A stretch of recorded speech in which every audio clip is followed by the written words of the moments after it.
Welcome to another episode of Op Watch. For those of you who don't know, this is a series where we break down CF Montreal's next opponent, and for the first time, they're playing at home.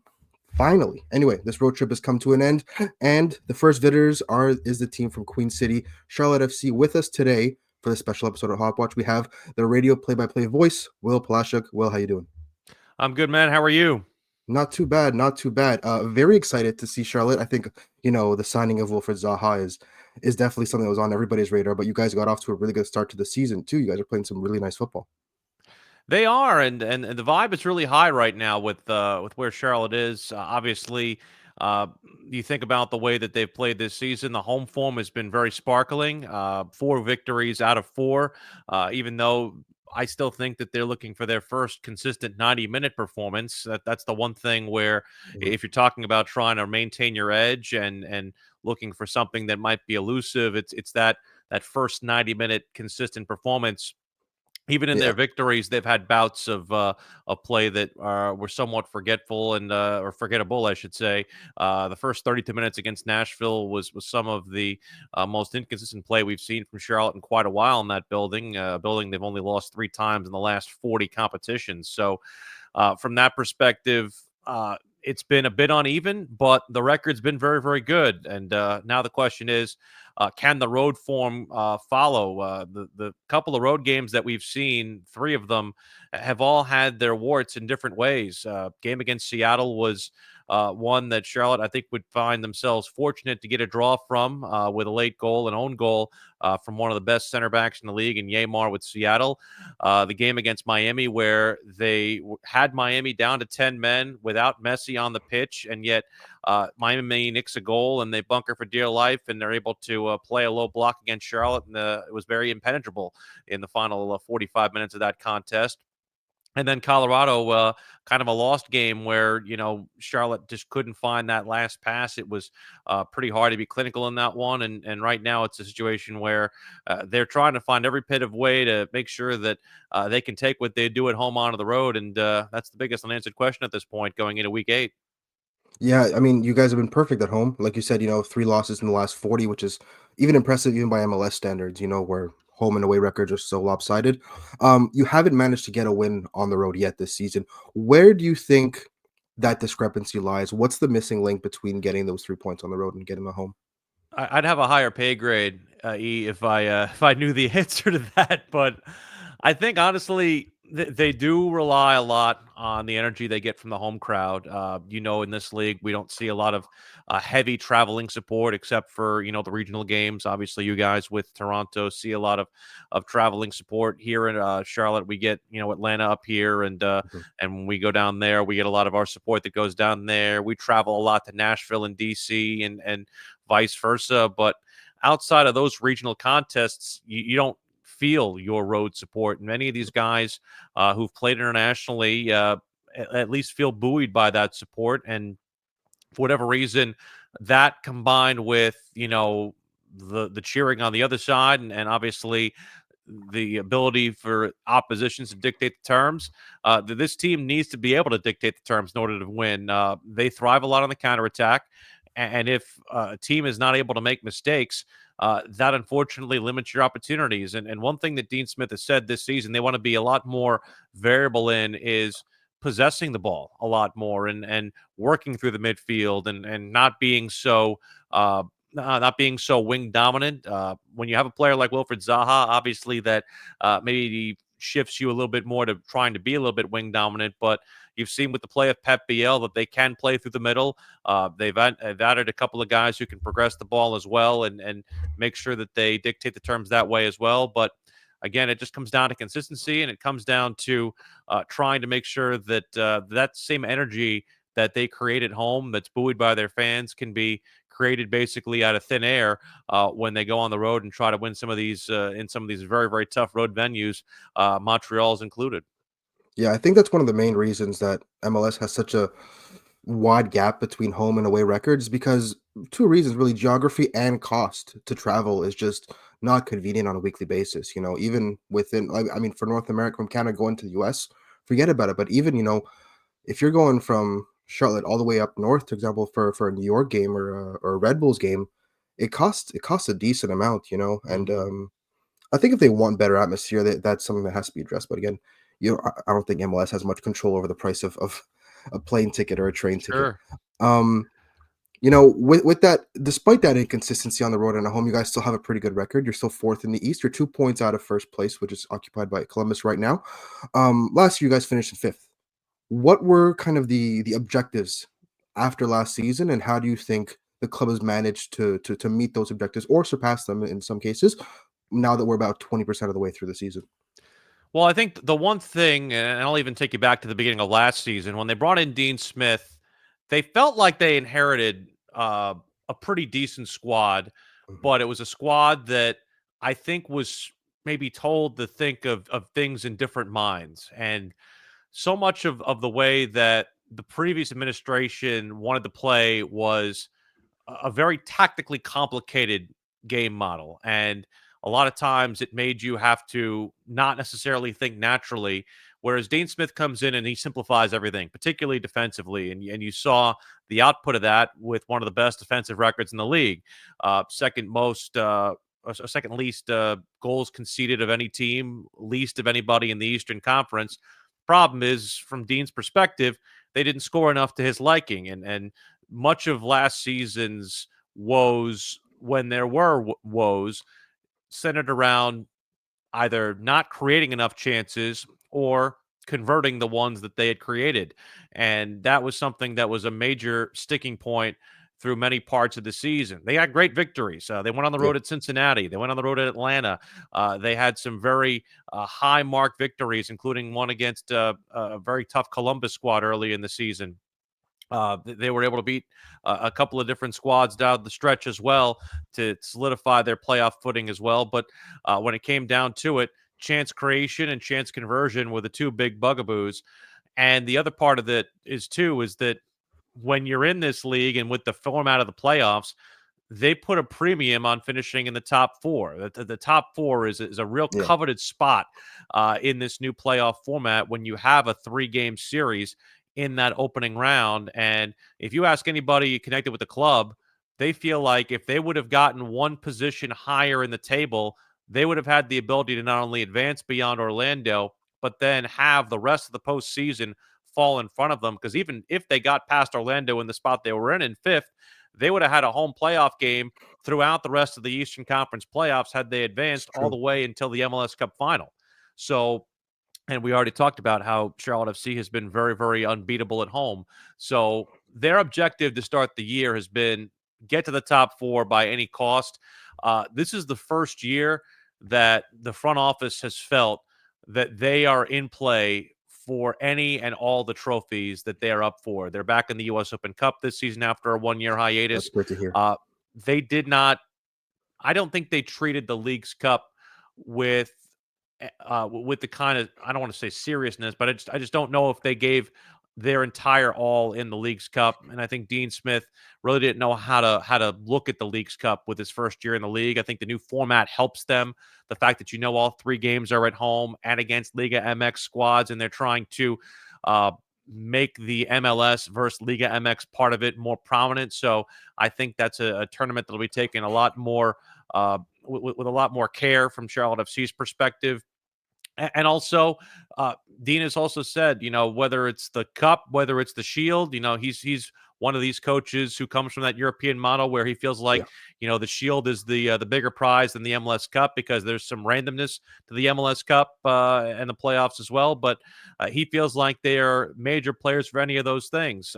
But as we talked about, it's all about whether or not you can play decent and perfect enough football over the course of a 34 round season because as you know this is always a tough road and there's so much parity in this league. yeah. I think that I kind of agree with you with the supporter shield. Um, Again, it's a very European thing. North America really doesn't really care about the regular season all that much, as long as you get it done in the playoffs. I think for at least for soccer, the other way around is slightly more important because of the consistency and all that. But the MLS But Cup is the one that gets you the star above the crest, so there yeah, is that. I mean, that's that again. There's the North Americanization of it. The whole 3-game series instead of a 2-leg tie, right? Yeah. They're trying to make it a bit more appealing to North American audiences, which I understand, right? You want to brand it to your audience. But I like the fact that everybody gets a home game in the playoffs because you work yeah, for a long season like this. If you go one and out, having gotten into that top seven or whatever, it does feel a little bit hard done by if you're not able to at least have some reward for your fans in the postseason like that. yeah. I mean, I do feel bad for teams, that are, if you get a good result away, even if you lose like 1-0 away, you have a chance to go home and make it count. Sure. But winning that return leg doesn't mean you go through anymore. You got to play a third one Mhm. on the road again. So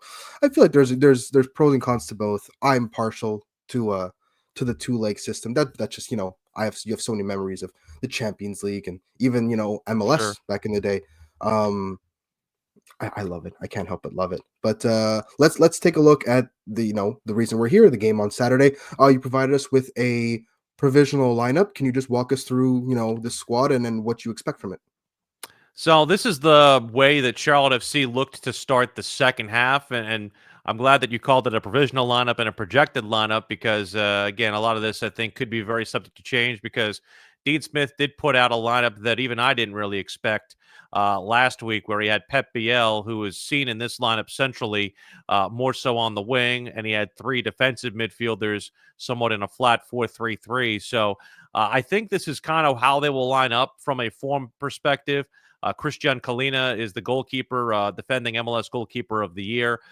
Very, very stout goalkeeper, although even he said that, this season he's had to make some more high degree of difficulty saves because I think Charlotte FC, because of Pep Biel's greatness, has maybe pushed forward a little bit, leaving the midfield a little bit more vulnerable. The back four, new acquisition on the left side, Suleiman Doumbia, has not missed a game since coming over on a loan from Standard Liège from Belgium. He's the new left back for Charlotte FC, which has pushed Tim Ream further inside to his natural center back position, displacing a pretty hard done displacement with Andrew Privet, who had provided a pretty decent partnership with the Adilson Malanda. But one thing that Dean Smith has said is that he really wants to have competition, and he doesn't mind having more guys than spots to be able to play in. Privet did come on the last little bit in the matchup last week against Nashville for some additional defensive support. Adilson Malanda, very talented French defender, is alongside Tim Ream. And you and I were talking about Nathan Byrne before we started recording. Byrne, I think, one of the more under heralded right backs in the league, one of the best at creating fouls deep in the play, and also acts very much as a free runner down that right side. Brant Bronico and Ashley Westwood provide the double pivot midfield. Westwood, the former Burnley and Aston Villa man. Bronico, the MLS veteran, formerly of Chicago Fire. He scored a goal this season. Pep Biel has been the sensational player this year for Charlotte, tied for the league in tied for the league lead in goal contributions with 7, 2 goals, 5 assists. He had an assist in the game-winning goal with Idan Toklamati off the bench last week. The sensational Wilfred Zaha, who's been dealing with a little bit of a thumb injury, had some surgery on that thumb last week. We'll see whether or not he features in the matchup this weekend, but I feel like he still should be good to go. If not, I maybe think Liel Labata comes back in from that perspective. Kerwin Vargas is on the other side. Vargas came on at halftime, scored a goal that was called back via offside, but he, I think, might fit in and stick in that right wing spot. And then the U.S. international Patrick Agyemang up top. Agyemang scored a goal with the U.S. men's national team earlier this year. He scored 2 before the season started, has struggled to kind of get himself on the mark a little bit, did have a goal before he went to international duty against Cincinnati, but is still trying to find his club form footing. The other choice up top would be Idan Toklamati, who, as I mentioned previously, scored his first MLS goal off the bench in the victory over Nashville. He's a 20-year-old under 22 initiative signing from Israel, a Olympic teammate with Liel Labata, somebody who the club is very, very high on from a technical aspect. But I think that that Agyemang is probably the choice up here, and that's I think is at least as close to what we should see on Saturday as I can project at this point. They haven't really made any changes unless they've been forced to, whether it's by injury or by suspension. Privet ended up getting a red card as a result of a suspension, or as a result of a penalty that he had earlier on in the season against San Jose. But outside of that, they've remained kind of pretty standard to that 11 and that form outside of the couple of changes that they have made. Yeah, and it looks like a bit of a 4-2-3-1, 4-3-3, depending on, who's where and Mhm. what the role is. Um, does that doesn't change much home and away, I'm assuming, right? They're pretty No, consistent with their lineup? no, he's pretty consistent. His big thing is he wants to win second balls. Like that's Mhm, they're very direct a lot of times, particularly with Ajimon. They like Ajimon to try and play high and hold up the ball. That's still a developmental part of his game. And they'll also play direct to Zaha. They'll play direct to Vargas. They'll try to run if it's Vargas or Abada on that right mhm, wing. They'll try to run one of those two in behind. Sometimes they'll play the direct curling balls as well. It is a variable attack, mhm.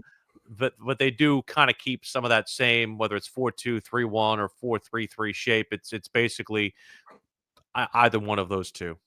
Now I want to talk a bit about Pep Biel because he is maybe, Wilfred Zaha maybe stole the limelight with such a big signing, a signing of his stature, but during the season, Pep Biel is the one that's really making a name for himself here. Joined halfway through last season, he's already this year, almost equal the amount of goal contributions. I think he's off by like 2 assists and he's already matched it.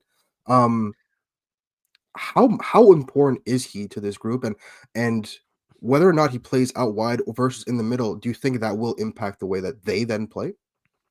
Well, you mentioned the combination with Zaha. I think the two of them out there have been very integral to each other.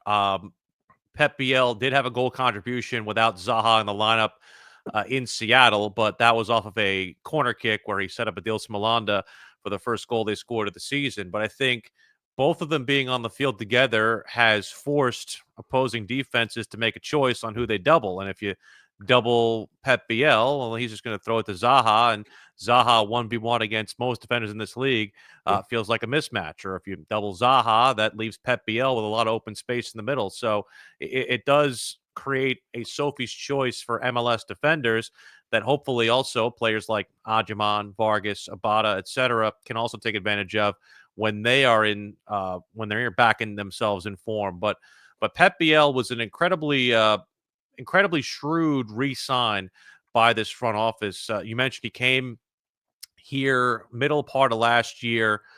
He's on loan from Olympiacos still. He had a couple different loan spells. One where I felt like he had his best form when he was the player of the year in Copenhagen. He then went to Augsburg and didn't play as much. I think he played in 12 games, didn't start any of them, and just didn't have uh, the rope to be able to go out and do what he could. And he comes to Charlotte without really having anything that consisted of a proper European preseason, and he had to basically get up to speed after signing in the summer transfer window and going up against guys who already had 25, 26, Mid-season 27 form, yeah. games underneath their belt. So it wasn't a real fair runway to get him going, and he did the best that he could. He had a couple of very intricate setups. We saw right away that his service is as impeccable a service as we've had on our squad in our very young existence of the club. 10 has been a very hard position for us to find our footing with. They've tried it with players like Titi Ortiz, Breck Diachre, a couple of others of note, but no one has really shown the promise like Pep Biel has. And he also can, strike it with the nerve as well, whether it's from the dead ball or strike it from extravagant long range. He's shown that ability. He's shown that nerve, and it's incredibly great to see him do so. What they did with him last year is they played him on the wing. They played him on the right wing, and they used Nathan Byrne as a free runner down the right flank.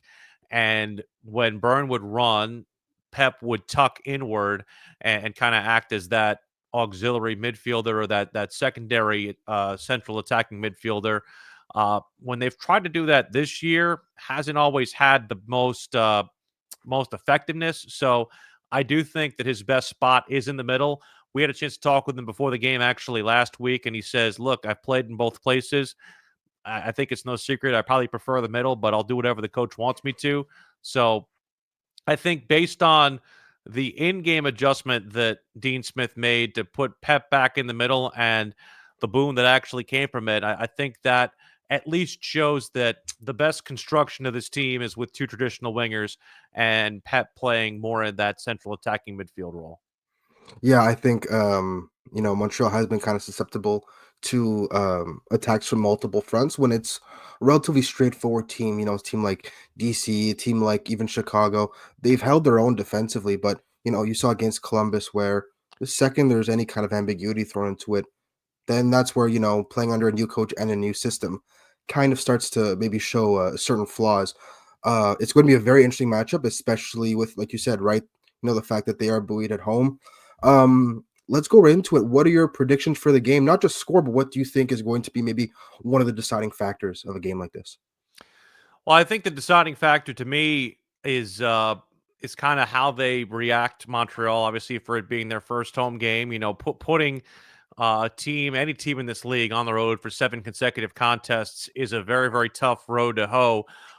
We have a situation actually later on this year where we'll play 8 of 10 away Ooh, from home. We've got Club World Cup matches being hosted in our building. We've also got a couple of concerts. So I don't envy the club during that particular stretch and spell. Um, but I do think that that's obviously a big, big part of it. Obviously, I don't have to tell you the great support you guys have in your building. Charlotte, unfortunately, has not felt the Canadian warmth and the hospitality when they've gone north of the border. They've not gotten all 3 points in any of their matches they've played up in Canada. They've basically gone over in Toronto and Montreal. I think they got a point in Vancouver last year, but outside of that, it's been very, very difficult to get any kind of footing there.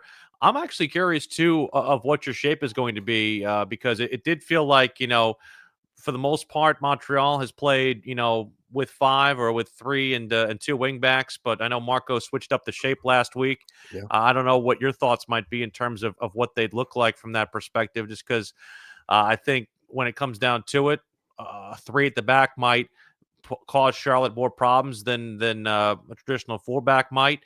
But I do think too the biggest thing they have to figure out this week, I believe, is getting Patrick Adjamon on the front foot. Patrick is somebody who I think has always had some streaky form to him. But I think once you get him going, he just needs one to fall for him and then it turns into a boon.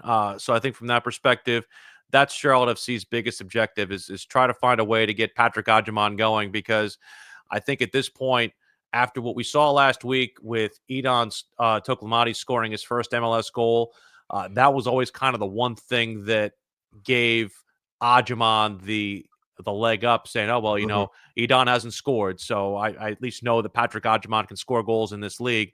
Well, now that Edon's gotten his debut goal, this now puts the pressure and it squarely sits on Adjamon whether or not you eventually go to the young 20-year-old and turn Pat back into a super sub, or if you can depend on Adjamon being on the mark.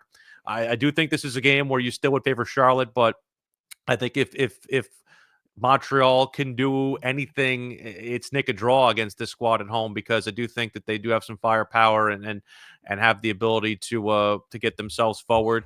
Charlotte has been a little bit vulnerable at times this year as well, depending on different bouts of possession. They do like to give away possession a little bit too. So if Montreal does get some increased opportunities and Charlotte can take advantage of mistakes, then Montreal can be a very live dog in this game. But it's a very, very interesting contest, a very intriguing Yeah, contest. that's I for sure. wouldn't look at it as anything other than one that, like we say in this league, either team's got a chance to take away any or all the points. Yeah, I'm really excited. Like you said, right? Ajimon is definitely one of those imposing forces, physically at least. George Campbell, who's probably going to be assigned to him, has had to deal with people like Christian Benteke and Sam Surge and Hugo Hmm. Kuiper, so it's not something that's too foreign to him.